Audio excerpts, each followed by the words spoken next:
Just how boring was Belgium-Russia? Yep, even Mark Wilmots was delighted when the final whistle arrived. So were we, Mark, so were we. Algerian celebrations recalled a host of dance floor classics, though we can't tell whether that was Oops Upside Your Head or Rod Stewart's Sailing. And was this the cleverest dual-purpose sign of the tournament so far? Welcome to the Guardian World Cup Show News.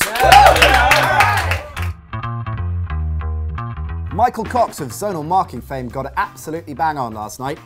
Yeah, in the headline match, Portugal's original game plan didn't exactly work out, with this being Ronaldo's most telling contribution to the game for circa 94 minutes, until his cross in the 5th minute of injury time set up Portugal's World Cup lifeline and demonstrated to us all that he'd only gone and predicted what was going to happen by the medium of his hair.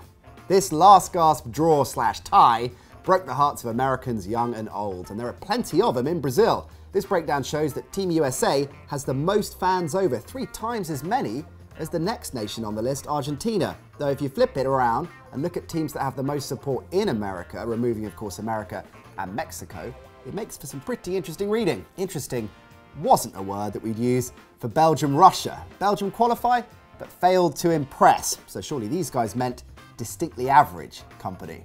This was quite probably the reason for the contrasting performance of Axel Witsel and Kevin De Bruyne. Was that Kevin's mum? And that wasn't the only love flying around for Belgium. Even Marouane Fellaini seems to have won over the fans. Ooh, he looks like a keeper, Marouane. In fact, things got so dull that the BBC's Thierry Henry resorted to some old party tricks to keep the nation entertained. Alan Shearer tried the same thing. Now that's the face you've got to show Dani Alves, Big Al, and he'll back down, no worries.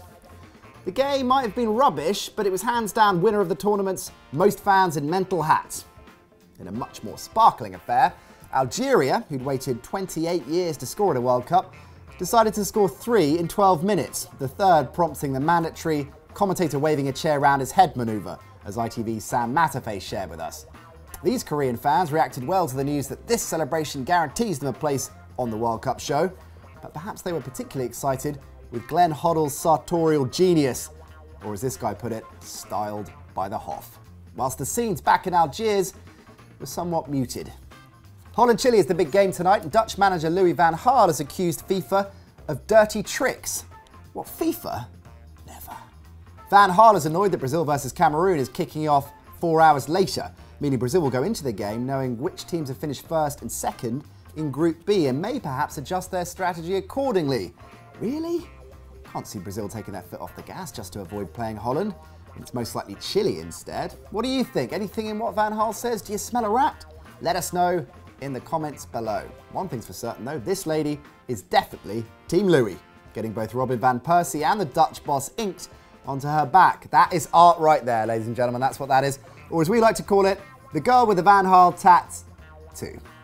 If Chile beat the Netherlands this evening, it'll be the first time they've won 3 successive games within the same tournament, and subsequently Holland's first World Cup group defeat since 1994.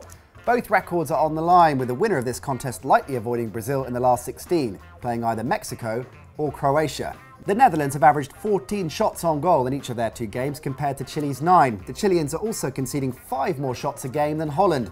Although RVP is suspended, Jorge Sampaoli's side will be wary of the Dutch counter-attack, considering a quarter of Holland's goals at this World Cup have come on the break. So that's it for today's news. Let us know in the comments below who you think Brazil will be playing in the last 16. Jimmy Floyd Hasselbank in the studio a little bit later on today, previewing all of tonight's big games. Don't forget to subscribe to the channel for more great content. See you later.